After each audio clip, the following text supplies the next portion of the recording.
Hey guys, happy Thursday. I have a little tips and tricks video for you today. The little art trick that I have for you might just be the best thing since sliced bread. Stay tuned.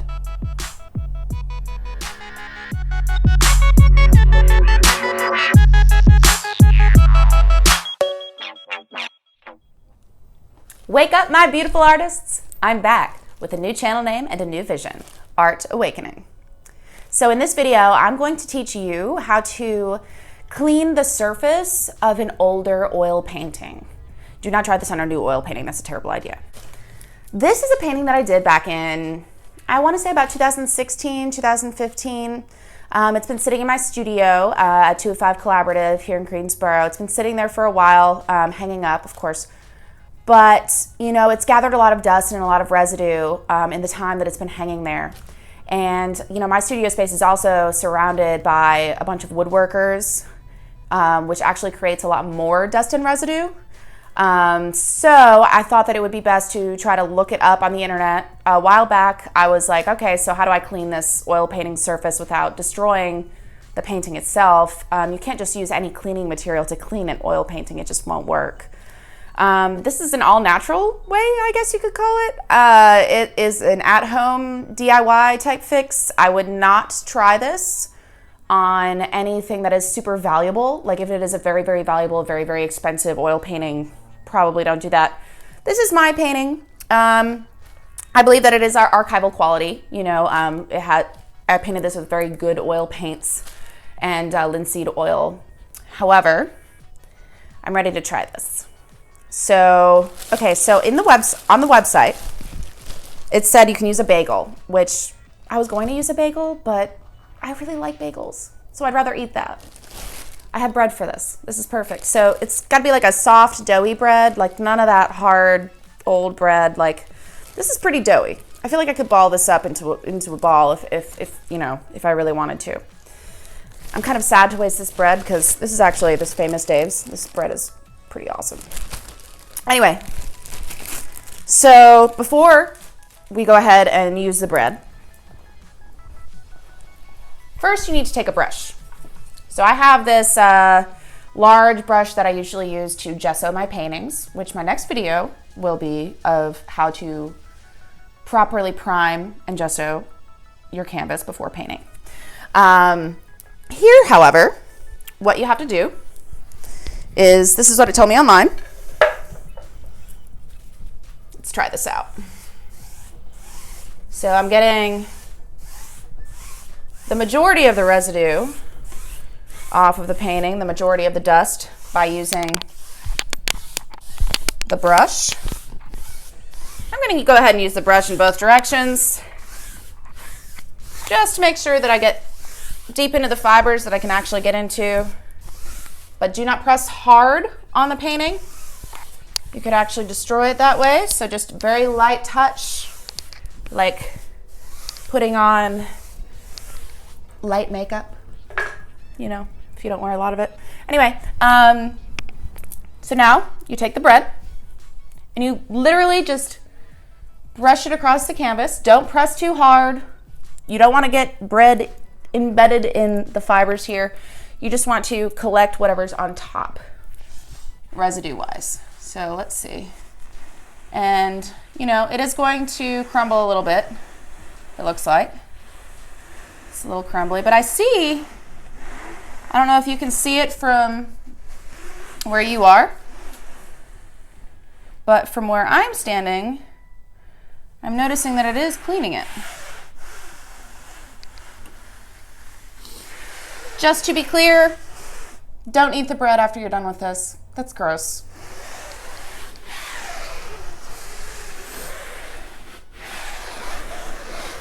As I said, again, only do this for paintings that you believe are not super, super valuable. I wouldn't want to be the reason why you destroyed some super famous piece of artwork that could be in a museum or something.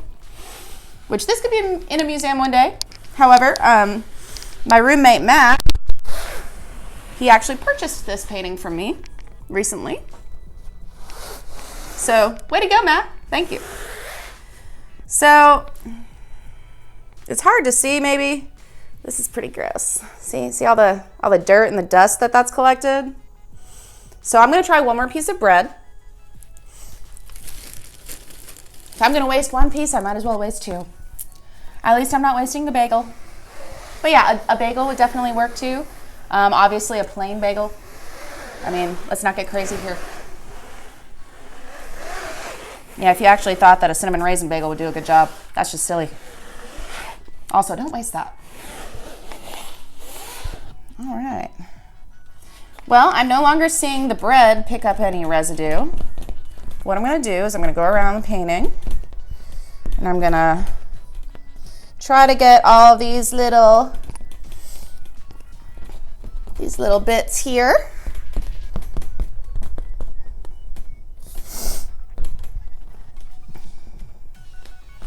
Yeah, I realized a while ago that I actually never signed this painting. Technically, you know, I did learn in art school that, you know, whenever you finish a piece, you should sign it immediately. That's how kind of, I mean, honestly, like art historians and people that restore artwork, they can tell the difference just by using a microscope from a new paint and an old paint. Like, they could probably tell me what year I painted this if I forgot. It'd be silly for me to do that, but they could do it. So don't do what I do and wait to sign it.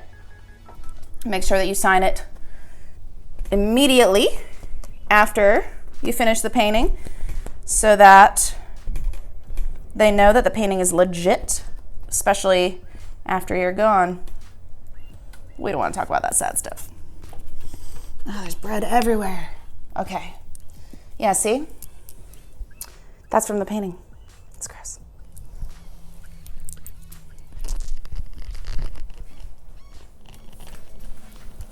I'm not sure if this is going to look cleaner to you or not, but I'm shooting in 4K, so maybe.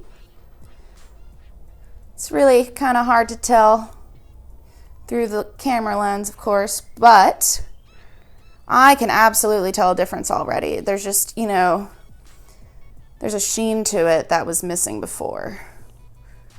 Almost like it's new. Another medium that you can use to restore paintings like this is Damar varnish. And what you're supposed to do with Damar varnish is you're supposed to use a tiny amount of the paint that you were already using on this before, and the Damar varnish, and it actually helps bring out that shiny sheen quality to it that it had when, you know, you first painted it.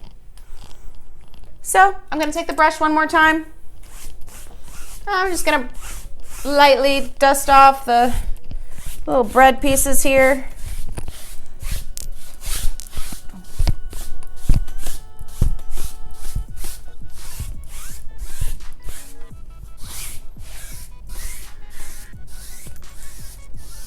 All right, now my painting is all ready to sign, and then I'm gonna give it to Matt to go hang in his room.